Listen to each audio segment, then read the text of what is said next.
வணக்கம். செல்வகுமாரின் முக்கடல் காற்று பற்றிய அறிவிப்பும் இலங்கைக்கான வானிலை ஆய்வறிக்கையும் 2025 ஏப்ரல் 17 வியாழக்கிழமை மாலை நிலவர ஆய்வறிக்கை. முக்கடல் காற்று பற்றிய அறிவிப்பு. அதிகாரப்பூர்வ முக்கடல் காற்று பற்றிய அறிவிப்பிற்கு இந்திய வானிலை ஆராய்ச்சித்துறை அறிக்கையை பார்க்கவும். இன்றைய நாளை பொறுத்த வரைக்கும் முக்கடலை எந்தவித காற்று அச்சுறுத்தலும் இல்லை. ஆனால் நாளை 18ஆம் தேதியிலிருந்து மாலையிலிருந்து தெற்கு காற்றோட வேகம் கூடும்.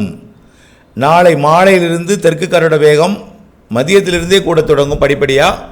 நாளை மாலை இரவு முன்னிரவில் கொஞ்சம் வலுவான காற்று இருக்கும் டெல்டா மாவட்டங்கள் மற்றும் தென்கடலோர பகுதிகளில். குமரி முனை தொடங்கி இந்த குமரி முனையிலிருந்து வடக்கே வர தெற்கு காற்றோட வேகம் அதிகரித்திருக்கும். அதாவது தூத்துக்குடி கடலோரம், திருநெல்வேலி கடலோரம், ராமநாதபுரம் கடலோரம், புதுக்கோட்டை கடலோரம், டெல்டாவின் தெற்கு பகுதி நுழைந்து வடக்கு நோக்கி பயணக்கூடிய காற்று தொடர்ந்து இனிமேல் இந்த 18ஆம் தேதியிலிருந்து இந்த மதிய மாலை நேர இரவு நேர தெற்கு காற்று வைகாசி சித்திரையில் வீசக்கூடிய காற்று நாளையிலிருந்து வலுப்பெறும். இந்த காற்று தான் மேற்கு மாவட்டங்களில் போய் மழைப்பொழிவை குவிக்கும். இன்றைக்கு சூரியன் கொத்துக்கதிர் டெல்டா மாவட்டங்கள் முதல் பொள்ளாச்சி வரைக்கும் உள்ள மத்திய பகுதியில் விழுந்தது. நாளைக்கு கடலூர், அரியலூர், பெரம்பலூர் வழித்தடத்தில் கோயம்புத்தூர் வரைக்கும் அப்படியே விடும். இதனால் சூரியன் கொத்துக்கதிர் விடுகிற காரணத்தினால கடும் புழுக்கம் வெயில் இருந்திருக்கும் இந்த மாவட்டங்கள் எல்லாம். அது இல்லாமல் கிழக்கு காற்று வேற வலுவாக நுழையாத காரணத்தினால வெப்பம் மிகுந்து காணப்பட்டிருக்கும். நாளையிலிருந்து கொஞ்சம் வெப்பம் குறையும்.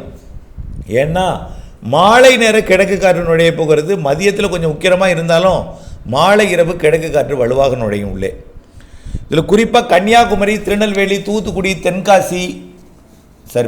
கன்னியாகுமரி, திருநெல்வேலி, தூத்துக்குடி, ராமநாதபுரம் மற்றும் புதுக்கோட்டை டெல்டா மாவட்டங்களில் தெற்கு மற்றும் தென்கிழக்கு திசையில் இருந்து காற்று, தெற்கு திசையிலிருந்து நுழையக்கூடிய காற்று தான் மாலை நேரத்தில் தென்கிழக்காக மாறும். இரவு நேரத்தில் கிழக்கு திசையிலிருந்து வரும். தெற்கு திசை காற்று தான் அது பாக் ஜலசிந்து மன்னார் வளைகுடாவில் தெற்கே இருந்து வந்து கடலோரத்தை நெருங்கும் பொழுது கிழக்கிலிருந்து திரும்பும், மேற்கு நோக்கி திரும்பும். இந்த காற்று மாலை நேரத்தில் உள்ளே நுழையும், மதிய நேரத்தில் வடக்கு நோக்கி பயணிக்கும். வலுவான காற்றாக இருக்கும். இனிமேல் பொதுவாக வைகாசி மாதத்தில் வீசக்கூடிய, சித்திரை மாதத்தில் வீசக்கூடிய காற்று தான் மீனவர்களுக்கும் தெரியும், இது மக்களுக்குமே தெரியும். இந்த காற்று இனிமேல் தொடர்ந்து இருந்து கொண்டே இருக்கும். பெரும்பாலும் அதிகாலை நேரத்தில் வேகம் குறைவாக இருக்கும். மதிய மாலையில் தான் இந்த காற்றோட வேகம் கூடும்.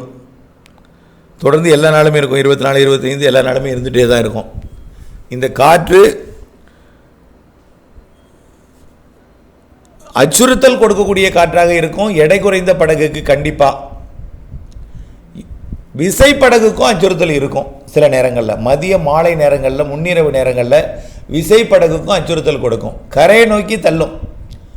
இப்போ தூத்துக்குடியில் நீங்கள் கடலுக்குள்ளே இறங்குனீங்கன்னா அது ராமேஸ்வரம் பகுதியில் கொண்டு வந்து விடும். ராமேஸ்வரம் பகுதியில் இறங்குனீங்கன்னா அது அதிராம்பட்டம் பகுதியை நோக்கி கொண்டு வரும்.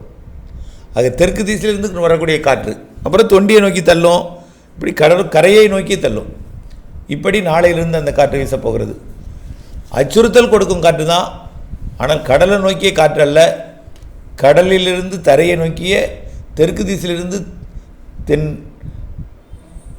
தெற்கு திசையிலிருந்து வரக்கூடிய காற்று மாலை நேரத்தில் மேற்கு திசை நோக்கி திரும்பும், கரையை நோக்கி திரும்பும், தரையை நோக்கி திரும்பும். தொடர்ந்து இந்த காற்று இருந்து கொண்டே இருக்கும்.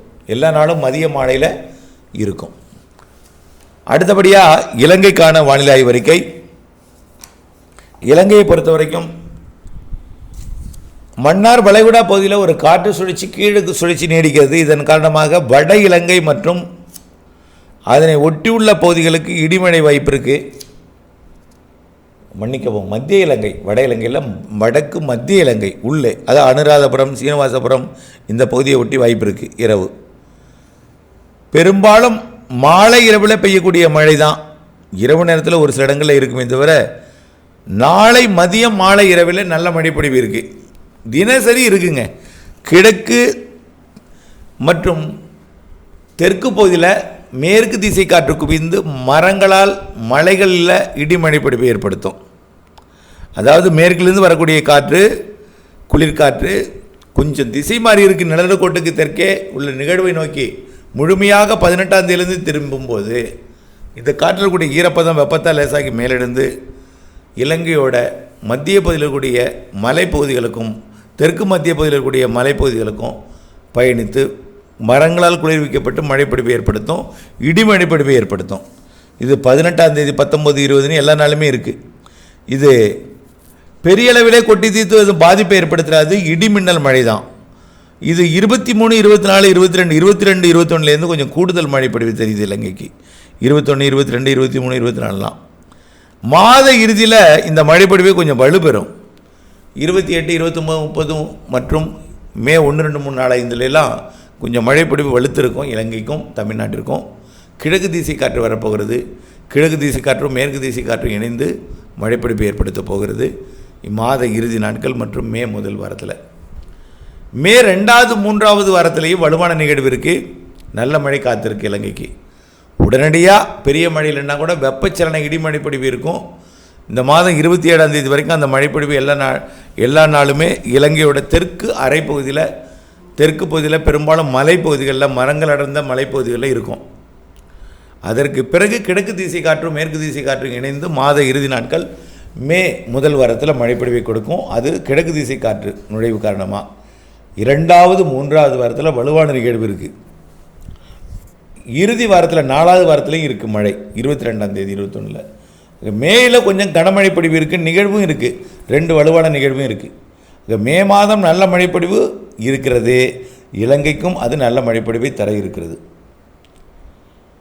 மே மாதம் 28, 29, 30 தேதிகளில் தென்மேற்கு பருவமழை இலங்கையில் தொடங்கினோம். இந்த ஆண்டு தென்மேற்கு பருவமழை முன்கூட்டியே தொடங்கி முன்கூட்டியே வலுத்த மழைப்பொழிவு ஜூன் ஜூலையில் பொழியும். ஜூன் ஜூலை நல்ல மழை இருக்குது. ஆகஸ்ட் செப்டம்பரில் கொஞ்சம் வீக்காக இருந்தாலும் வட இந்தியாவில் பெய்யும். இலங்கையில் ஜூன் ஜூலை நல்ல மழை இருக்குது. கேரளாவுக்கும் அதுபோல் ஜூன் ஜூலையில் நல்ல மழை இருக்குது.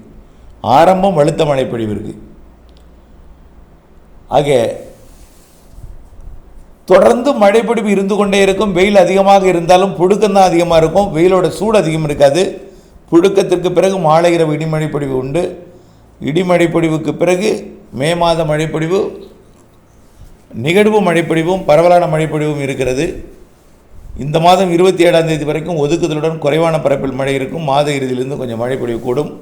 மே மாத வலுத்த மழைப்பொழிவு பலத்த மழையெல்லாம் இருக்குது. சராசரி கூடுதல் மழை ஒட்டுமொத்தமாக பார்க்கும்பொழுது பொழிந்திருக்கும். கண்டிப்பாக சராசரி கூடுதல் ஏற்கனவே பொழிந்திருக்கு. இன்னும் கூடுதல் மழைப்பொழிவெல்லாம் காத்திருக்கிறது இலங்கையை பொறுத்த வரைக்கும்.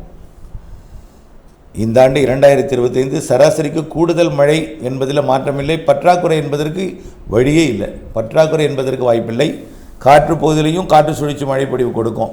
அது இலங்கைக்கு நல்ல மழை காத்திருக்கு. தென்மேற்கு பருவமழை வடகிழக்கு பருவமழை மிக அதிகமாக இருக்கும் இலங்கையை பொறுத்த வரைக்கும். இன்னும் வடகிழக்கு பருவமழை தொடங்கி இன்னும் மழைப்பொழிவுகள் தொடங்கி கொண்டிருக்கிற நிலையில் அடுத்த ஆண்டு இதை விட கூடுதல் மழைப்பொழிவு தான் இருக்கிறது என்பதை தெரியப்படுத்த விரும்புகிறேன். இணைந்தே இருங்கள், திட்டமிட்ட பணி செய்திருங்கள். நன்றி.